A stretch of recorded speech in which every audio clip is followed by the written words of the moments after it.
सभी भक्तजनों को जय श्री कृष्ण। श्री सुखदेव जी कहते हैं, परीक्षित, भौमासुर के सैनिकों ने भगवान पर जो जो अस्त्र शस्त्र चलाए थे उनमें से प्रत्येक को भगवान ने 3-3 तीखे बाणों से काट गिराया। उस समय भगवान श्री कृष्ण गरुड़ जी पर सवार थे और गरुड़ जी अपने पंखों से हाथियों को मार रहे थे।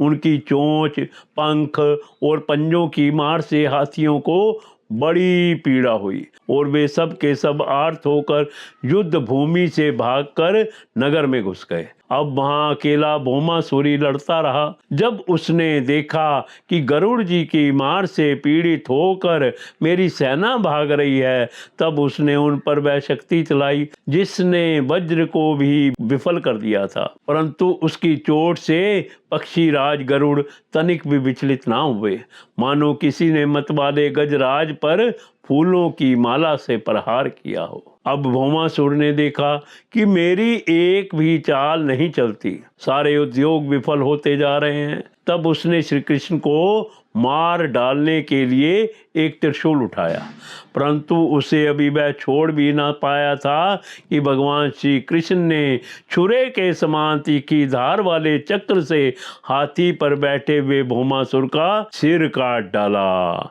उसका जगमगाता हुआ सिर कुंडल और सुंदर किरीट के सहित पृथ्वी पर गिर पड़ा। उसे देखकर भौमासुर के सगे संबंधी हाय हाय पुकार उठे। ऋषि लोग साधु साधु कहने लगे और देवता लोग भगवान पर पुष्पों की वर्षा करते हुए स्तुति करने लगे। अब पृथ्वी भगवान के पास आई। उसने भगवान श्री कृष्ण के गले में वैजयंती के साथ वनमाला पहना दी और अदिति माता के जगमगाते हुए कुंडल, जो तपाए हुए सोने के एवं रतन जटित थे, भगवान को दे दिए तथा वरुण का छत्र और साथ ही एक महामणि भी उनको दी।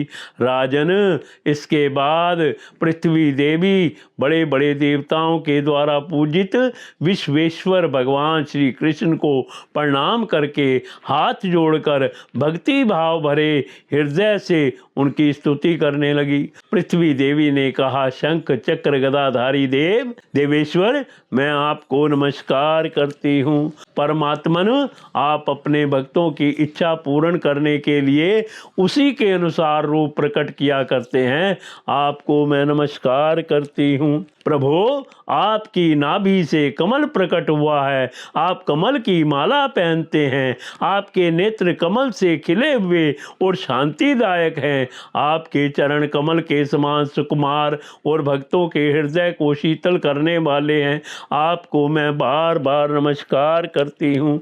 आप समग्र ऐश्वर्य, धर्म, यश, संपत्ति, ज्ञान और वैराग्य के आश्रय हैं।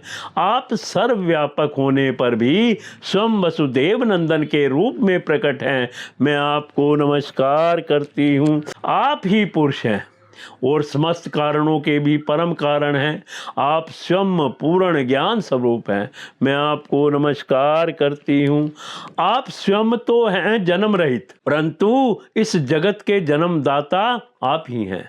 आप ही अनंत शक्तियों के आश्रय ब्रह्म हैं। जगत का जो कुछ भी कार्य कारणमय रूप है, जितने भी प्राणी या अप्राणी हैं, सब आपके ही स्वरूप हैं। परमात्मन, आपके चरणों में मेरे बार बार नमस्कार। प्रभो, जब आप जगत की रचना करना चाहते हैं तब उत्कुट रजोगुण को, और जब इसका प्रलय करना चाहते हैं तब तमोगुण को, तथा जब इसका पालन करना चाहते हैं तब सत्वगुण को स्वीकार करते हैं।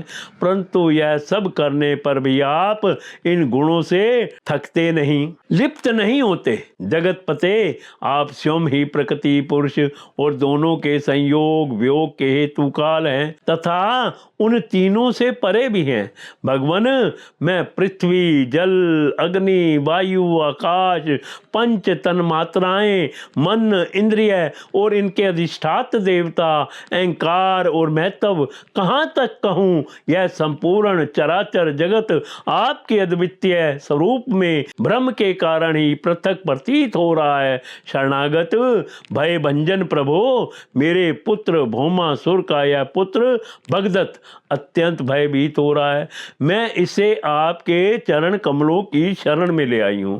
प्रभो, आप इसकी रक्षा कीजिए और इसके सिर पर अपना वह कर कमल रखिए जो सारे जगत के समस्त पाप तापों को नष्ट करने वाला है।